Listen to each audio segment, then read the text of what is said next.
Hello everyone. The story of my 9 months Fulbright visiting scholar visit to the United States of America is what I'm telling you today. I visited the United States of America on Fulbright scholarship from August 10, 2015 to May 1, 2016, and my name is Olugbengade Titun.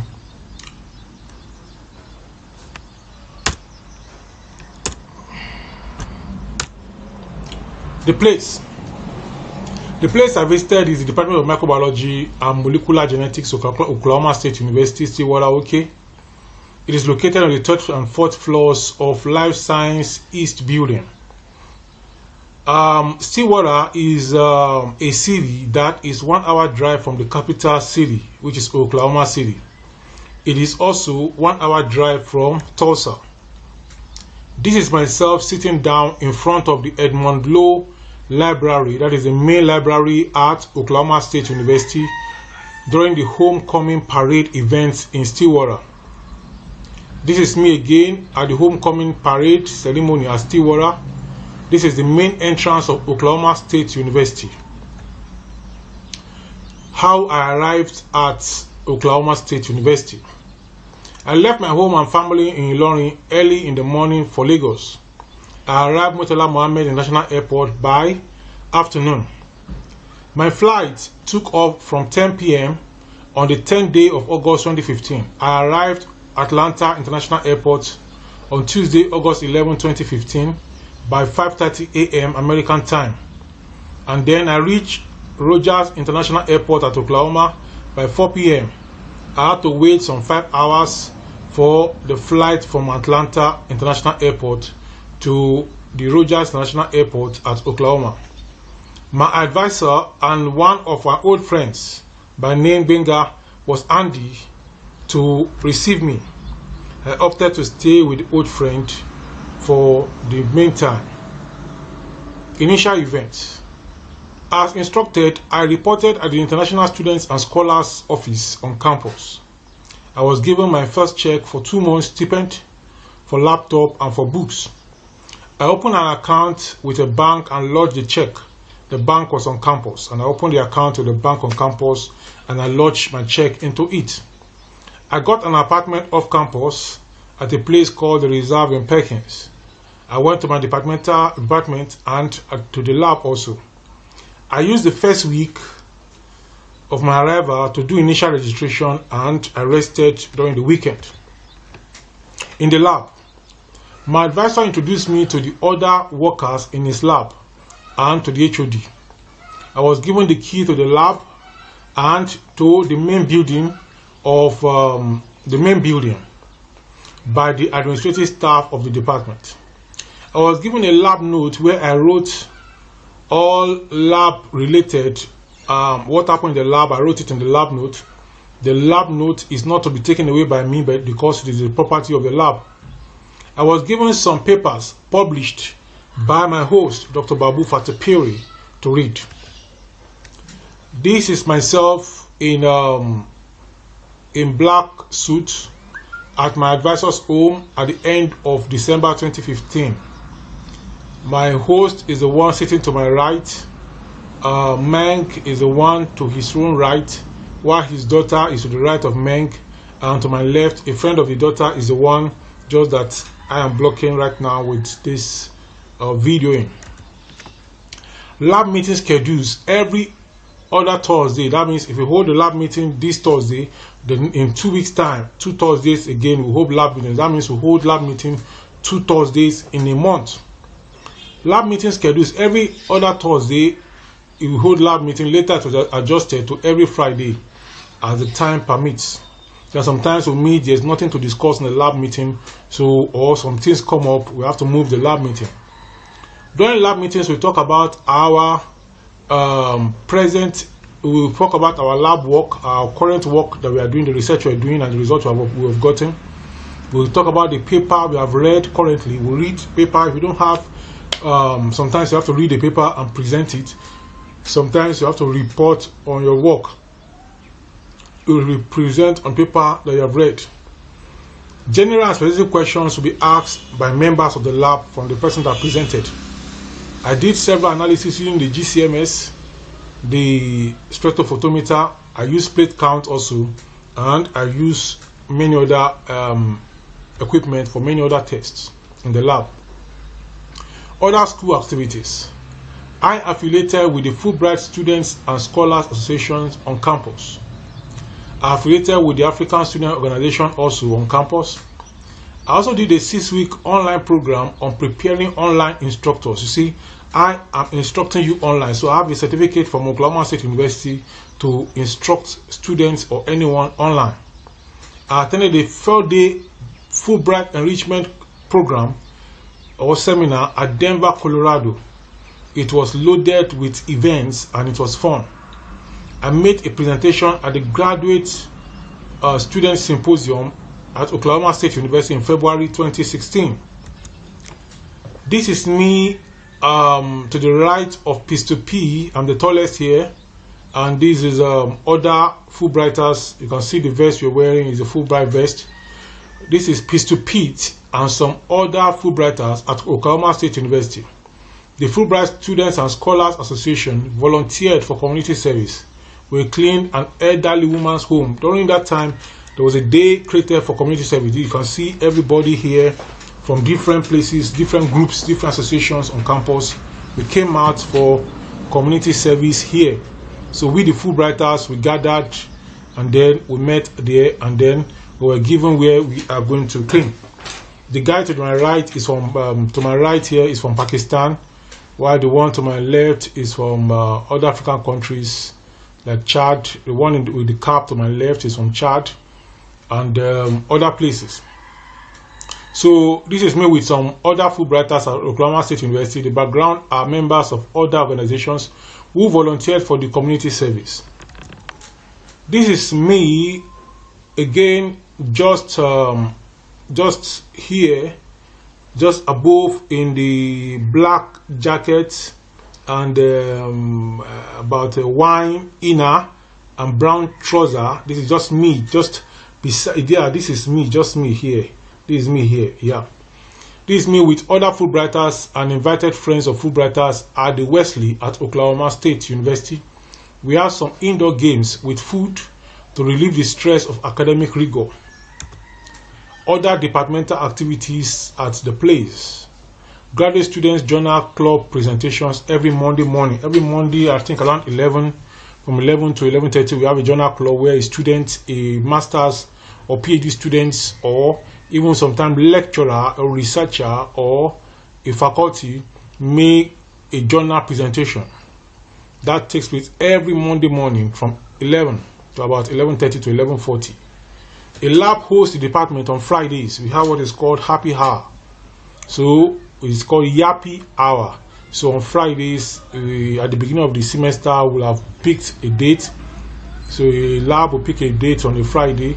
So when the first lab picks, another lab picks. So we pick a date on a Friday in the semester. We are going to host. You are the one that will provide drinks and food for the whole members of different labs in the department and everybody in the department where they come, especially graduate students and graduate lecturers and supervisors. So we gather together to meet and to interact and to know ourselves. This is because during other days we are always hooked up in our labs, working, busy. Everybody just come and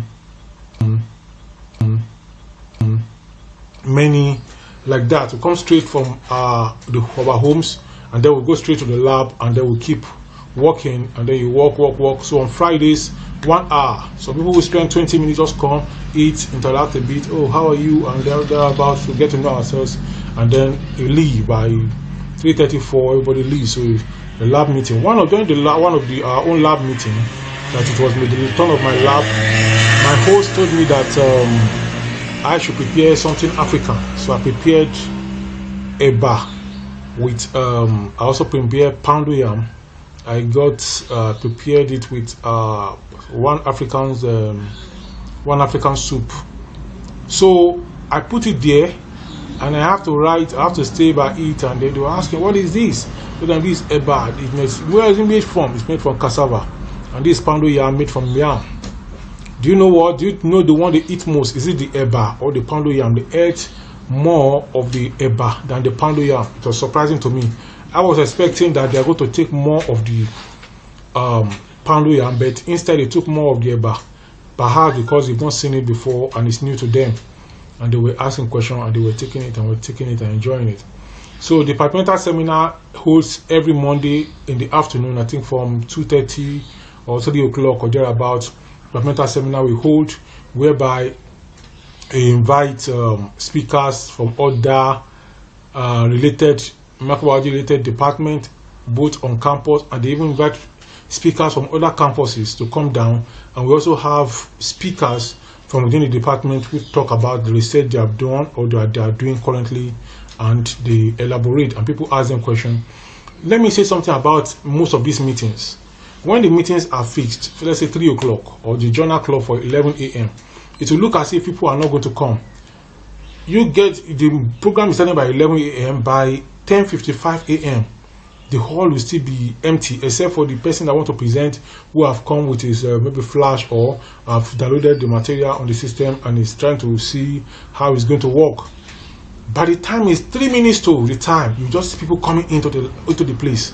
By the time it's 2 minutes, more people are coming. By the time it's 1 minute, more people are coming. By the time it's the exact time, you just discover that the place is filled up to capacity. Only 1 or 2 will come in after them. And this is talking about the sense of a time. There's a sense of time, and people keep to time in this place. So the departmental seminar holds every Monday in the afternoon. Then meeting with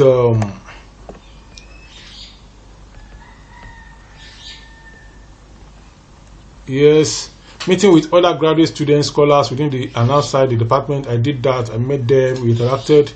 Interaction with faculties from within and outside the department also. I interacted. And then one thing that is that amazes me is that when you call a researcher by their title, you say Dr. A or Professor A, they treat you in an official way.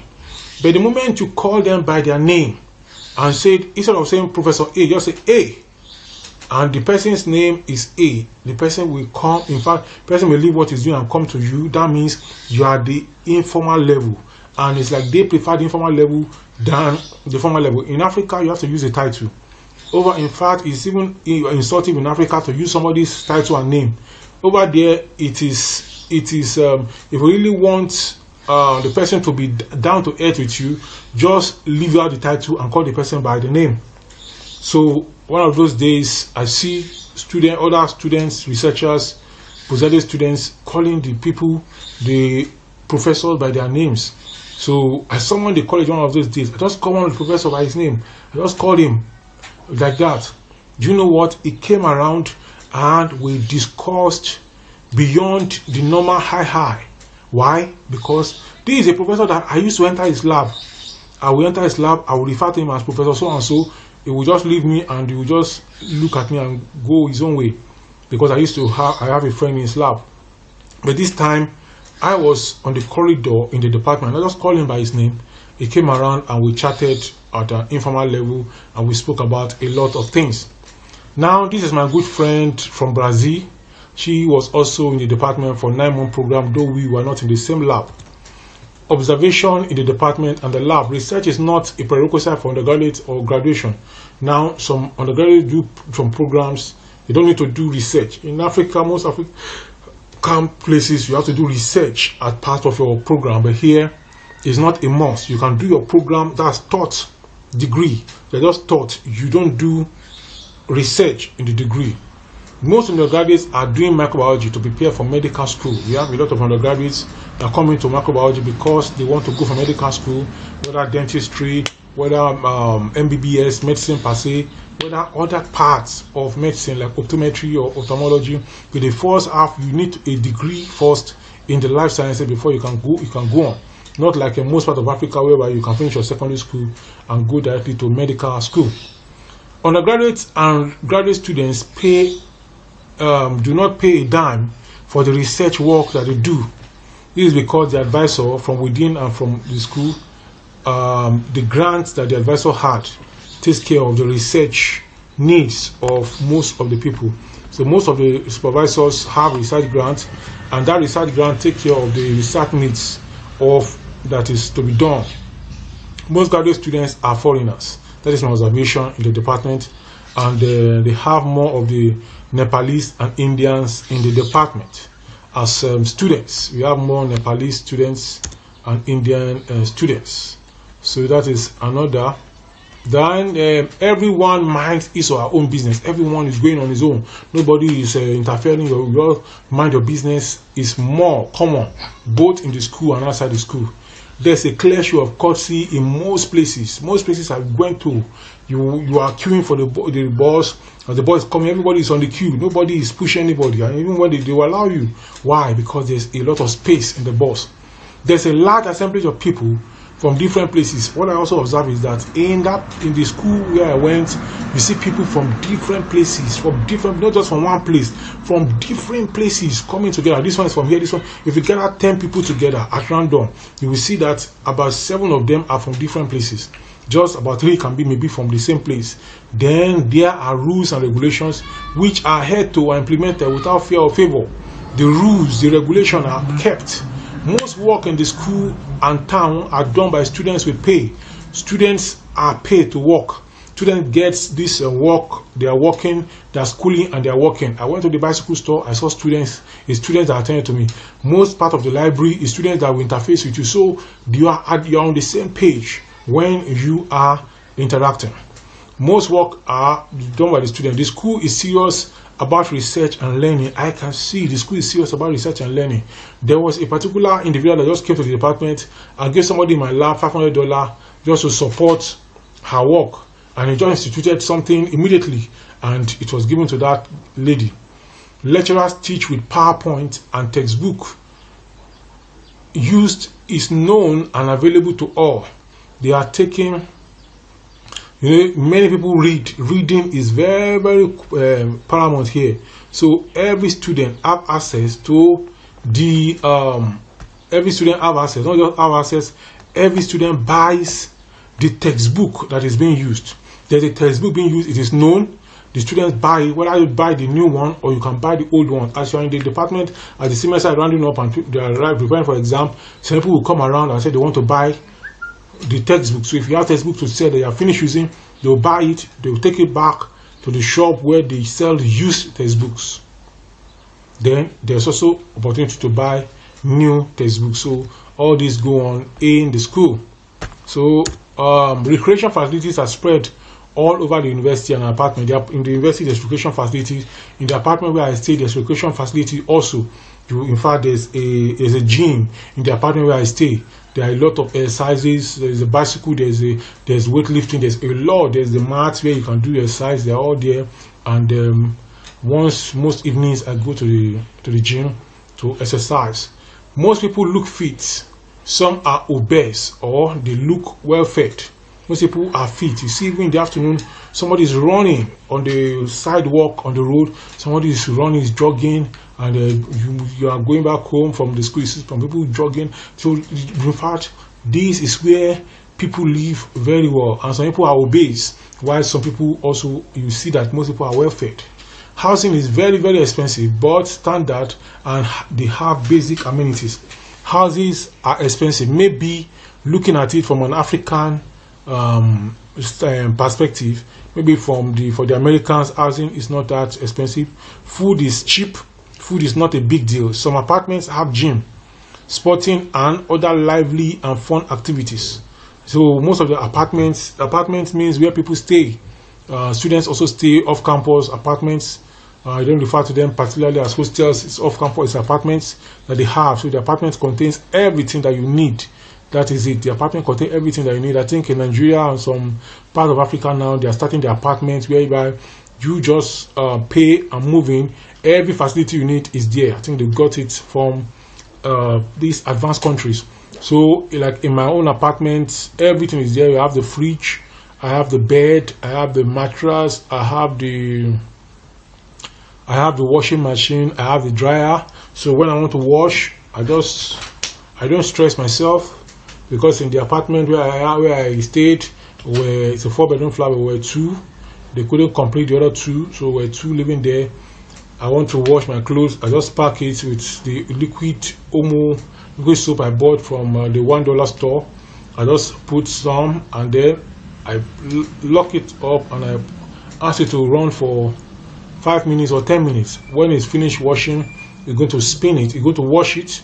You're going to spin it. Then it's going to also wash. It will wash and spin, and then rinse and spin. Then I'll pick it up from down the washing machine and throw it up, and then allow it to go to dry. So when it's dried, the machine will off itself. So I don't need to stay there. I just time it, I put it there, and I go. By the time I come, I just pick my clothes from there, and I move on to the next thing I want to do. So most people stay indoors due to the harsh weather condition. There's snow most times. Most times I was around, there was snow. The outside is cold. So what are you going to be doing outside? And so most people stay indoor. And most times you put a bottle. You put a bottle of water outside, water inside, and put it outside the apartment. By the time you wake up in the morning, it will have become ice block. It will have blocked because of snow. During the snow time, it will have blocked seriously. So that's how it goes. When it's hot, it's very hot. So people stay indoor most times with air conditioner. When it is cold also, it is very cold. So people stay indoors and put on the heater. Most Americans eat out. Average of $10 per meal was what I observed during my visit. Buffet are also available. I went for the buffet personally 2 times, where I paid about $14, and I ate and ate and ate. And definitely I did not take much meat. I took fruits, I took vegetables, I took fish, and some other things like that. And then at the point I'm filled up, I have to leave. Based on the exchange rate, it is advisable to buy in Nigeria if the item is also available in Nigeria and is of the same standard. So this is me at Oklahoma City during snow ice sleet in December 2015. You can see everywhere on the floor. You can see what I'm holding there. That is the ice from the floor because of the ice, and it's very cold. I'm just outside and I'm moving inside. I just came out because of the I want to take this photograph. That's why I came out, and I'm jetting in just after the photograph. So this is me again. You can see a car. You can see this car, this red car behind me. The red car, look at eyes cover everywhere. So you see people bringing a particular sharp instruments like a hand trowel, using it to scrape the eyes from the car, depending on how it is. And during those times, everybody is advised not to move on the road, because you watch the TV, seeing people moving on the road, and then the road is slippery because of the ice. So when the car steps on the ice, it is going to move it, swab it off its balance, and accidents hitting the cover, hitting other cars occur. I want to conclude by saying that the Fulbright program have connected a lot of people, and it has connected me to students and facilities from different nationalities. It has enriched and sharpened my research direction. Honestly, it sharpened my research direction. Apart from seeing the culture of the United States, which is the aim of the Fulbright of mutual understanding, of bringing people from different places together, it also sharpened my research direction. I understood some things. When we say that if you want to hide something from an African or from a black man writing a book, it is real. There are many things in books that Africans are not exploring. And on this channel, you see me talking about some things. How do I know about them? From books. So the more you read, the more you know. And if you don't want to read, you can listen to YouTube videos on a particular subject matter. Listen to different speakers. You're going to get better. I was able to benefit from the lab I visited, and I definitely contributed to the lab in many ways too.